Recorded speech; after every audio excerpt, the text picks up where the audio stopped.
Enta, si Wantay! Sa likod nyo! Sa likod nyo! Siya si Idol Madla, nakakahanga, may mga hawak, gandang linyada. Ika'y inspirasyon kung bakit hanggang ngayon ako'y palaging kumakarera. Welcome back mga kalapatid dito sa Madla Loob TV for today's video. Abangan na naman mga Warriors natin today. Galing ng Paete, Laguna, medyo tanghali ulit yung release. So ito yung forecast for today. Ayan. So base sa forecast, nasa 1-3 pababa na tayo. Wala pala akong relo. Time check, 8:52 AM. Ayan, parating din mga Warriors natin. 8:52. Pero late to eh. Nasa 55 na siguro. 1-3 to 1-2 na speed na natin. Kaya ito, nagre-ready na rin kami. Ilang paghahanda para sa paparating na mga Warriors natin. So sinakay natin ngayon 12. Kasama na si Kobe. No? Kasi 11 na lang talaga sila. Si Kobe sinasakay lang natin pag may pooling. So 12. So titingnan natin kung mauna si Kobe ngayon sa si one time. Kasi yung dalawa na yun ang in-entry natin sa pooling today. Hopefully maganda maging uwi nila. At kompleto pa sila. So yung top 10 dyan, yun yung final lineup ko mga kalapatid. Yung isa kasi medyo alangan, di ba? Sabi sa inyo nung nakaraang vlog. So sana hindi tumuloy yung napapansin namin sa kanya. Base sa observation kasi namin, merong isang parang ipapahinga ko muna. Baka next season na lang natin ilaban. Titingnan ko muna yung kondisyon niya. Ang dami rin kasi may sakit. Ngayon, ito may dumaan ng dalawa. Ayun, dalawa. Side na yun. Eto, yan o, may dumadaan o. Yan na, may lumulusot na. Parating sa atin yan. Ayan mga kalapatid, so grupo yung dumarating. Ito, isa, sa atin ito isa. Loko yung ibon mo, boy. Ito pa isa sa taas, oh. Victory. Tao na ibon mo, ha. Ibon ni Madlato yan, yun nauna. Oh. Nagdadapingan na sila. Enta, si Wantay. Sa likod nyo, sa likod nyo.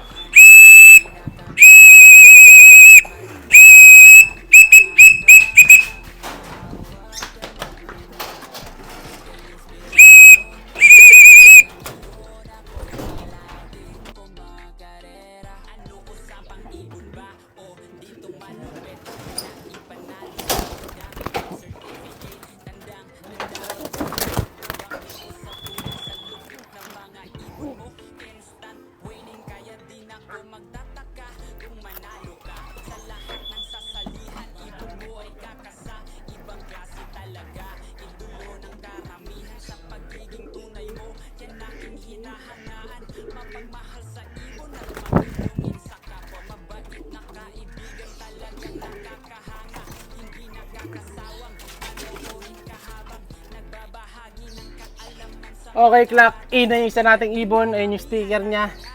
Ayan. So, nag-speed siya ng 1167. Doon sa nataranta ako sa isa. Pag si Kobe dumating, clock pa rin natin. 1 down dito sa likod. Nataranta ako sa paghuli. Sabay-sabay, yan, oh. Uy! Uy, tatulak, tay! Kobe yan!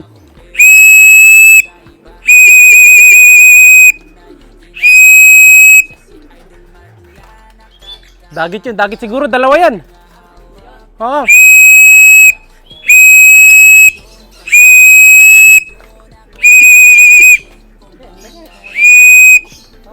Di si Kobe, si ano, si Goke. Boy, sa kabila ka boy, dagit yun yung isa.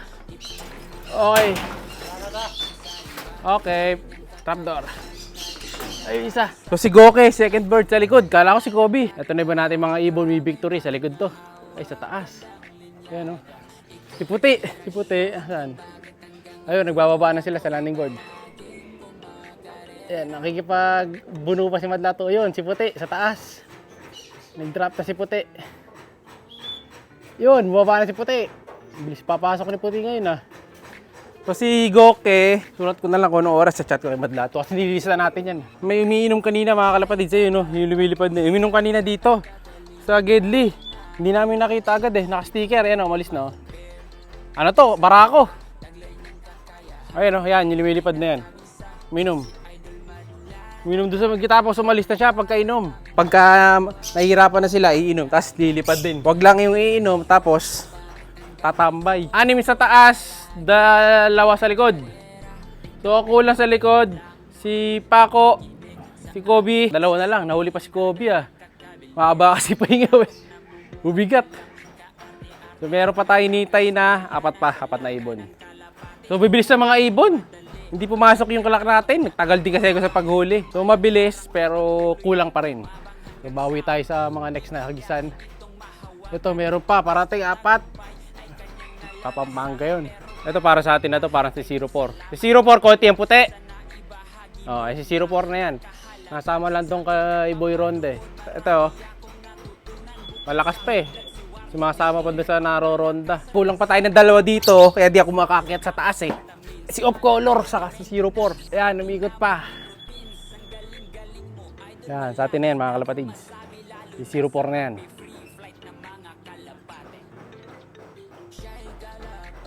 Landing na, hirap lang lumanding eh. Yun, nakalanding na sa taas. Sabi sa atin yan eh.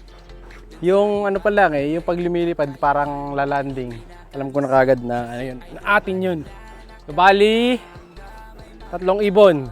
Si Kobe na huli, si Paco, saka si Off Color. Si Off Color mabagal talaga yun. Pag may nakita tayo Off Color na mabagal lumiko dito, siya na yun.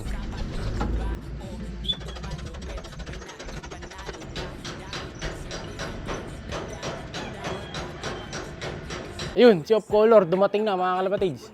Pakukumpleto sa dream loop natin. Ayan o, si Off Color. Mabagal lang yan, tapos mahirap pumasok yan, matagal pumasok. Parang si ano to, si Solo. Yung takloban na mabagal. Bali, 2 pa ako lang sa likod. Lupay-pay mga kalapatids, yung first bird natin kanina. Ayan o, yung nag-number 14 sa pooling. So kita nyo yung itsura niya o, kawawa naman, grabe. Tanghali kasi release, anak na tinapa. 7:38 na na-release. Lagi na lang tanghali release nung sinasakyan natin. Hindi ko alam kung bakit. So ayan tuloy yung itsura ni One Time oh. Last pag. So painumin na natin para ma-recover na rin siya. Pag nakainom naman to, recover na rin. Patay nga yung isa eh. Last pag yung first dropper pa, pinakaunang ibon pa oh. Pero ito mas malakas to mga kalapatid yung isa.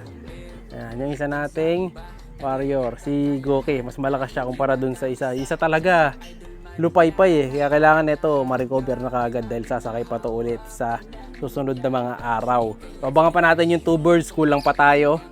Parating na rin siguro yun. Kanina bago ako umalis mga kalapatids, kulang nga tayo ng 2. Wala si Kobe. Pero mukhang nandito na. Ayun, may nakita na ako sa blue bar. Kaso, yung isa nating ibon, ayun nga. Kaya nang sabi ko, may isa tayong ibon na delikado. Yun nga, wala siya dito mga kalapatids. Hindi nakauwi yung isa nating ibon. Wala, si Pacolop. So ito yung mga warriors natin na nakauwi. Ay mga kalapatids, so ito si Goke. 4 lang yung sinakay natin dito eh. So si Goke, yung isa. Si One Time. Yung number 14 no unang drop. Pero nalaglag din dahil hindi ko agad nahuli. Sayang, nakakainis. Ito naman yung sa nating ibon, si Kobe. Nahuli siya kasi nga matagal ding napahinga eh. No? Mula nung hininto natin siya, bali wala siyang hagis nga pala ng 2 linggo. Pero sinali ko pa rin eh, naka-sticker pa yun mga kalapatid. So, ano, hindi na tinanggal nung kapatid ko. Ayan o, si Madla 3, ay si Madla 2. Ayan, hindi na natin muna tatanggalin yan. Hayaan na muna natin yung sticker niya. Saka na kapag lalaban na siya ulit. So bali, Sabado na ulit ang loading. Ang sasakay na lang natin sa likod, 2. So ang nalagas nga, yun si Paco Lop, wala si Paco, yung ibon natin na blue bar na pinalaro sa atin na Idol Paco. Ayan, nadali. Wala pa. So if ever makauwi man siya, update na lang natin sa mga next vlog. Siya'y kalapatistang napakagaling na kinakilala.